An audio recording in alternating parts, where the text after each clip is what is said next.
आपल्या भारत देशाची श्रीमंती जर ठरवायचीच असेल तर जा प्रयागराज क्षेत्रामध्ये आणि तिथं कुंभमेळ्यामधले साधू पहा, ती खरी आपल्या भारताची त्या ठिकाणी श्रीमंती आहेत आपल्या जीवनामध्ये. याच्या पुढे जाऊन सांगू, जसं प्रयागराजला त्या ठिकाणी तिथं जसं साधूंचा कुंभ चालू आहे प्रयागराजला, तसं त्या ठिकाणी त्र्यंबकेश्वरला पौष वारीच्या निमित्तानं जणू काही वारकऱ्याचं कुंभच आहे गड्या.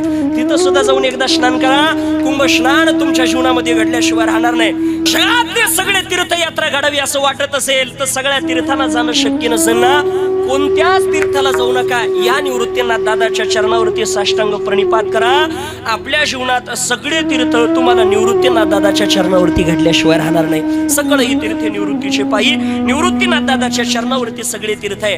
आणि असं पवित्र त्या ठिकाणी याच्याही पुढे जाऊन निवृत्तीनाथ दादा म्हणजे वारकरी संप्रदायाचे आद्य गुरु जर कोण असेल तर ते निवृत्तीनाथ दादा गड्या.